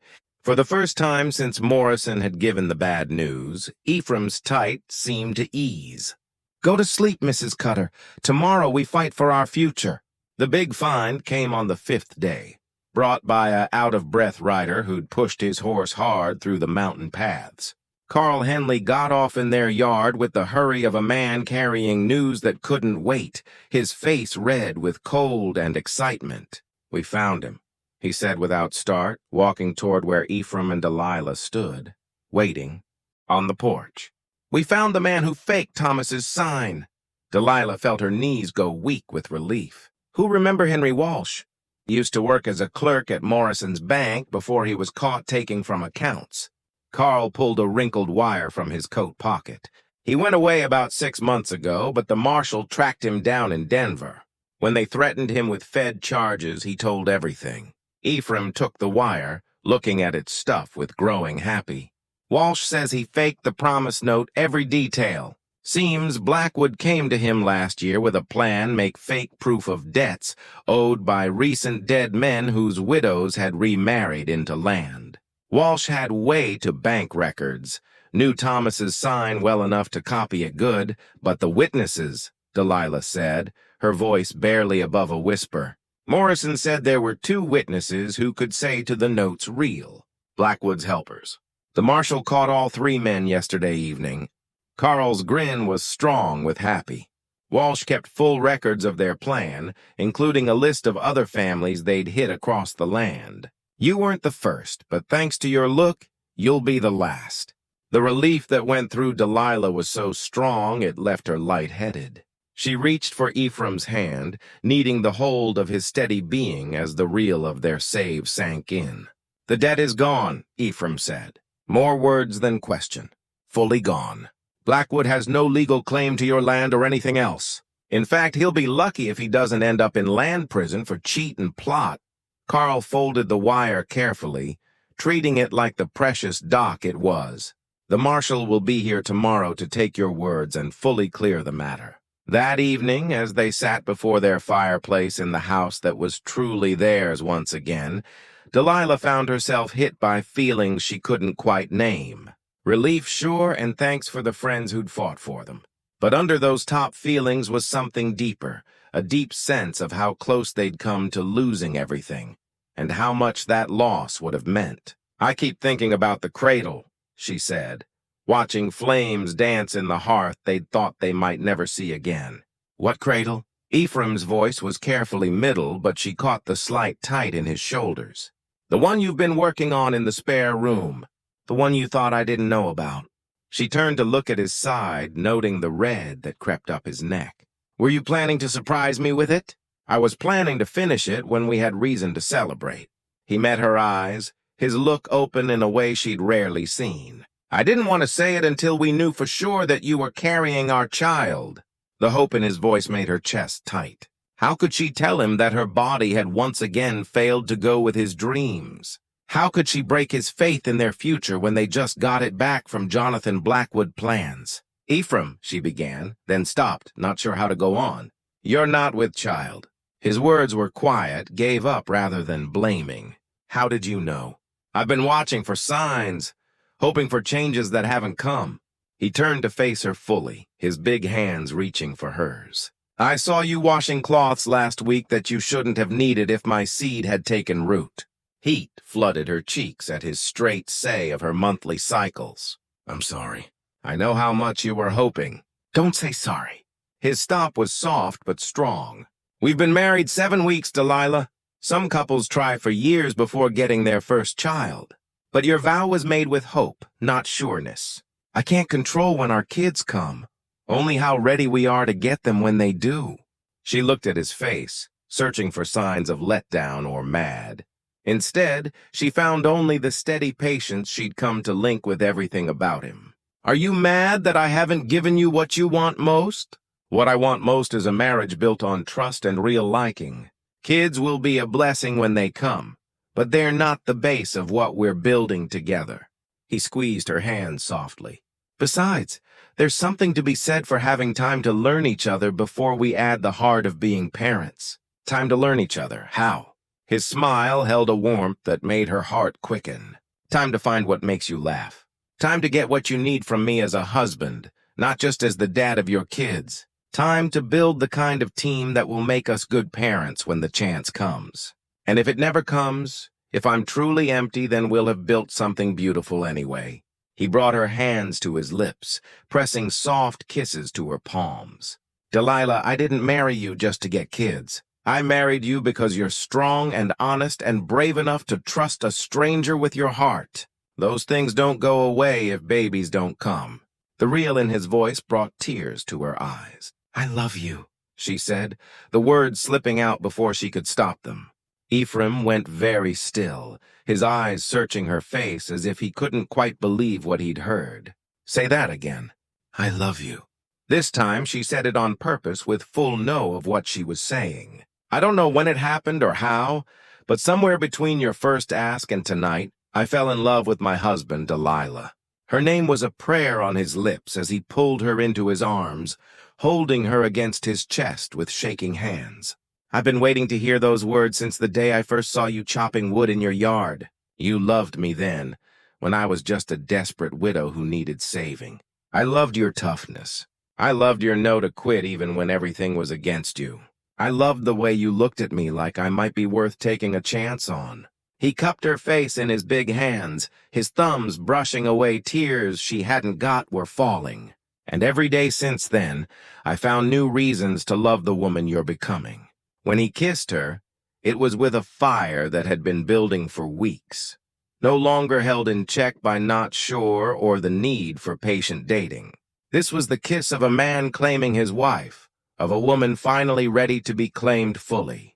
They made love that night with a strength that changed their careful body link into something close to worship. For the first time, Delilah got what Martha had meant about fire, about the kind of link that went beyond duty or even liking. In Ephraim's arms, she found parts of herself that had been sleeping, waiting for the right man to wake them. Afterward, as they lay joined in the bed that had seen their slow change from strangers to lovers, Ephraim traced patterns on her bare shoulder with soft fingers. I have something for you, he said, reaching toward the bedside table. Another gift? She turned in his arms, noting the nervous looking forward in his look. What's the reason? The reason of my wife telling me she loves me? He pulled a small thing from the drawer, holding it where she could see it in the lamplight. It was a ring, not the simple silver band he'd given her at their wedding, but something far more fancy. The gold was warm and rich, set with a small but perfect clear diamond that caught the light like caught starfire. Ephraim, it's beautiful, but you've already given me so much. This was my grandma's ring, brought from Norway when she was barely 18, and in love with a man who promised to make her life an adventure. He slipped it onto her finger above her wedding band. The fit perfect as if it had been made for her hand. She wore it for 60 years, through good times and bad, through the births of 6 kids and the loss of 2. When she died, she made my grandpa promise it would go to the woman I chose to love. Delilah held her hand up to like the ring, but her care was caught by something else. The way the diamond sparkled, the way the gold seemed to glow in the lamplight, the way her heart felt too full for her chest to hold. It's the most beautiful thing I've ever had, she whispered. You're the most beautiful thing I've ever had, he fixed, then caught himself. Not had? The most beautiful thing I've ever been blessed to love. As she drifted off to sleep wearing her grandma-in-law's ring and wrapped in her husband's arms, Delilah wondered at how fully her life had changed. 2 months ago, she'd been a woman with no future beyond just getting by. Now she was loved, cherished, guarded by a man who saw her worth when she'd almost forgotten it herself. Tomorrow would bring the marshal and the official end to Blackwood's threats. But tonight belonged to them, to the love they found and the future they would build together one day at a time. The land marshal came the next morning as promised, with 2 helpers and carrying enough official papers to put Jonathan Blackwood behind bars for the rest of his life. Marshal William Hayes was a man in his 50s with the old look of someone who'd spent decades making law in places where town life was still a new and weak thing. "Mrs. Cutter, Mr. Cutter," he said, taking the coffee Delilah offered and sitting in their kitchen with the tiredness of a man who'd ridden hard through mountain paths. "I'm here to fully tell you that all claims against your land have been gone. Jonathan Blackwood is now in hold in Rapid City with his friends." "What will happen to him?" Delilah asked, still hardly able to think their hard was truly over. "Fed prison, most likely. Cheat across landlines carries big punishments, and we've found at least a dozen other families he hit with like plans." Hayes looked at his notes, his look dark. He made the mistake of choosing victims he thought were too alone or weak to fight back good. He didn't count on groups like yours coming together to look at his claims. Ephraim leaned back in his chair, some of the tight finally leaving his shoulders. "How big was his work?" "Bigger than we first thought. Blackwood and his helpers had been running this plan for almost 3 years, hitting widows who'd remarried into land throughout Dakota, Montana, and Wyoming lands. Your case was special because you fought back instead of just taking the loss." "We had help," Delilah said, thinking of Martha and Carl, of Samuel Morrison's readiness to hold legal steps, of all the friends who'd said no to let them face the bad alone. "Indeed you did, and that help likely saved other families from like hurt."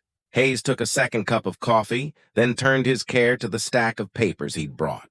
"I'll need you both to sign words for the official record, but after that, the matter is closed as far as you're in." They spent the next hour giving full accounts of their talks with Blackwood from his first show at their door through his last proud visit. Hayes listened with the focused care of a man used to sorting truth from made up, sometimes asking questions that showed the full of his look. "One more thing," he said as he got ready to leave. Blackwood had kept big records of his targets, including guesses of their land values and easy-to-legal scare. Your home was rated as a high-value, low-risk target." "Low risk?" Ephraim's eyebrows rose. "A lone spot. Recent marriage between strangers. Limited group ties. He thought you'd pay rather than fight, especially since the debt looked real on the top." Hayes's smile held dark happy. "He badly guessed wrong on both your set and your group's readiness to stand with you." After the marshal left, Delilah found herself standing in their kitchen, looking around at the home she'd thought they might lose forever. Everything was exactly as it had been before Blackwood's come. Yet somehow it all seemed more precious now, the careful work of Ephraim's furniture, the way morning light fell across the clean wood table, the view of mountains and fields through windows that would never be claimed by fake debts. "What are you thinking?" Ephraim asked, coming up behind her and wrapping his arms around her waist. "I'm thinking about how close we came to losing all of this. How different our life would have been if we'd had to start over somewhere else. Different, but not always worse." His voice was thinking, looking back. "We would have built something new together, made it beautiful in its own way." "Do you really think that? That we could have been happy living in some rough cabin on not claimed land? I think we could be happy anywhere as long as we were together." He turned her in his arms so she was facing him. "The house doesn't make the home, Delilah. The people in it do." She reached up to touch his face, wondering at the sureness in his look. "How did you get to be so wise?" 34 years of learning that most of what we think we need we can actually live without. But the things we truly need, love, trust, friendship, those can't replace. They spent the rest of the day in comfy home routine, but with an underflow of party that made even normal jobs feel special. Ephraim worked on finishing the cradle he'd started, no longer keeping it secret now that they'd openly talked their hopes for kids. Delilah set the pantry again and started planning their first real Christmas together, thinking of the ways they might make and the memories they would build.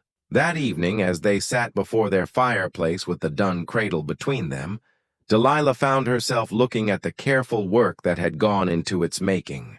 Every joint was perfect fit, every side sanded smooth as silk. The rockers were carved with the same wild roses that made the wood spoon he'd made her, and the headboard bore their first letters linked in a pattern that spoke of forever and set.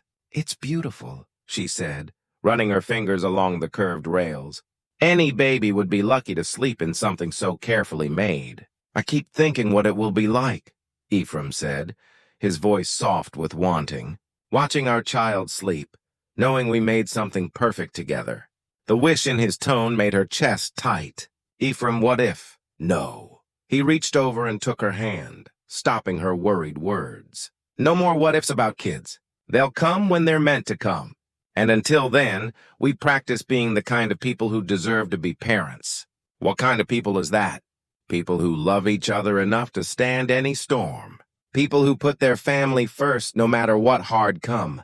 People who know that the most big gift they can give their kids is the safety of parents who are truly set to each other.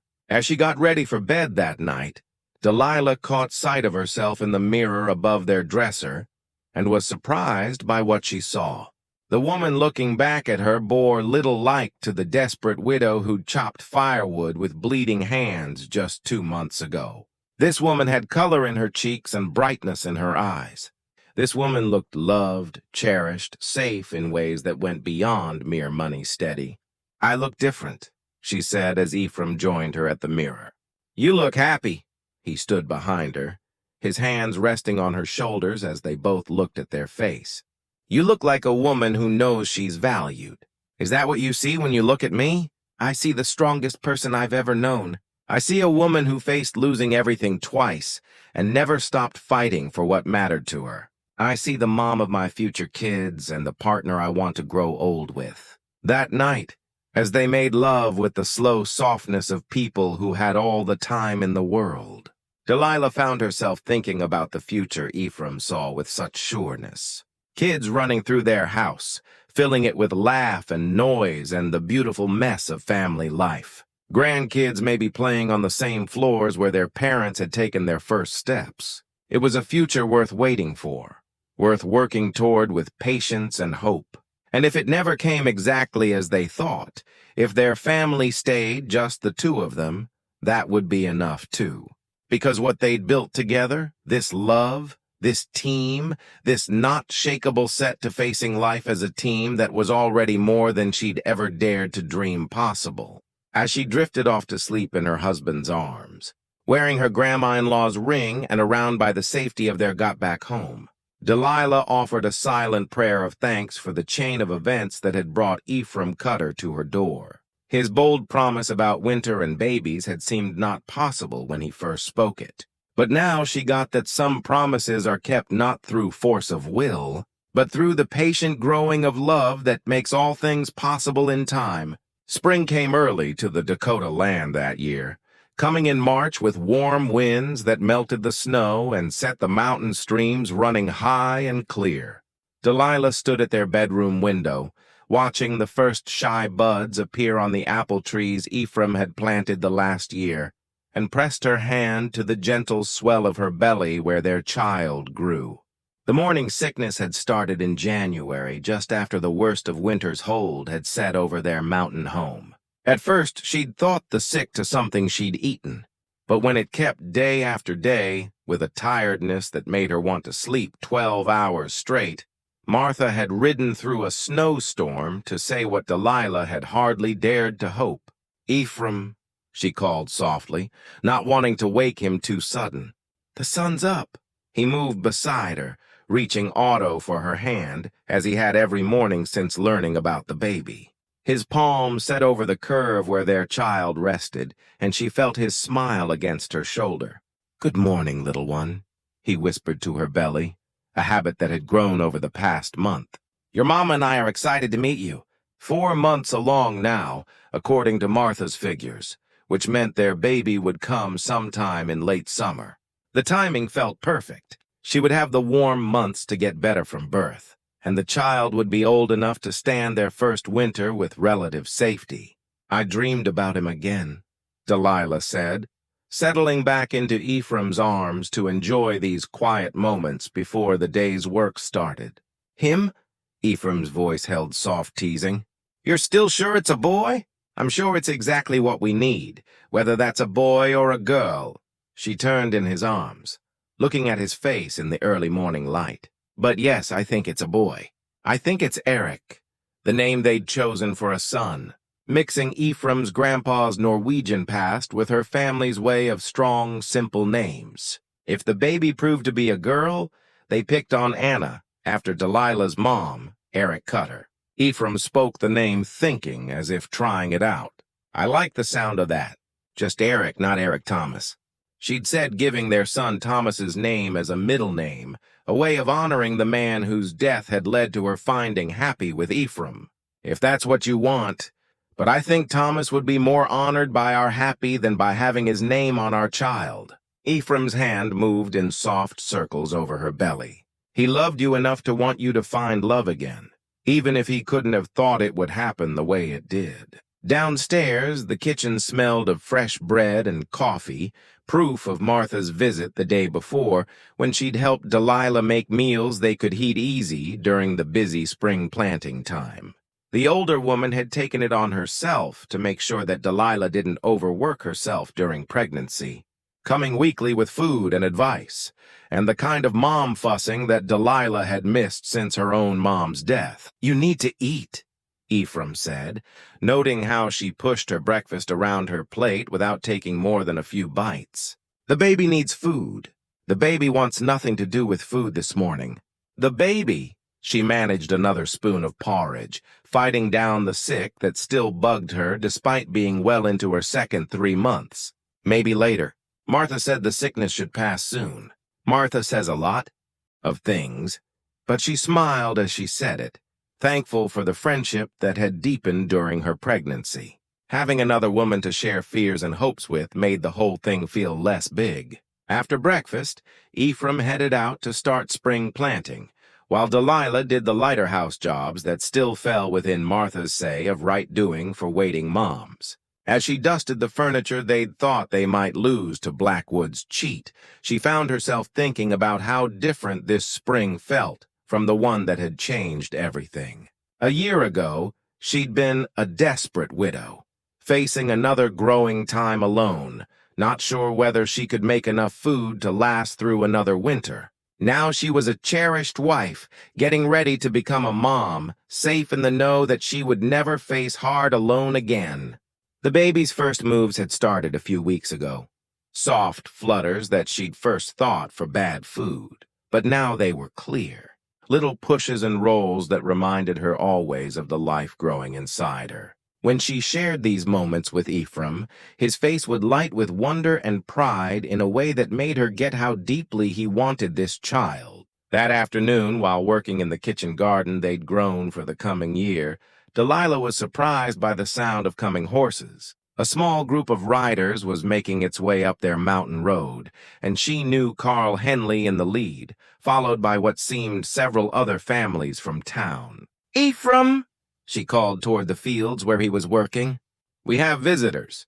The surprise turned out to be a baby party set by Martha and done by their big group of friends and neighbors. The women had brought gifts, clothes, soft blankets, wood toys carved by their husbands during long winter evenings.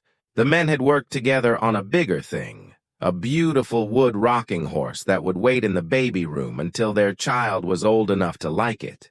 "This is too much," Delilah said, hit by the giving and the clear proof that their odd marriage had been fully taken by their group.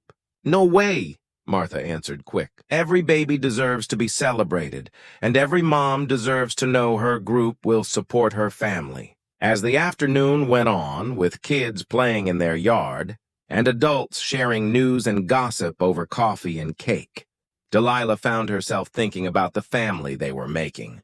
Not just she and Ephraim and their coming child, but this bigger net of people who cared about their good and celebrated their joys. "You look happy," Ephraim saw that evening as they sat together on their porch, watching the sun set behind the mountains that had become home. "I am happy." She sat more comfy against his side, one hand resting on her belly, where their child moved softly in answer to his dad's voice. "More than happy. I'm thankful for what? For everything.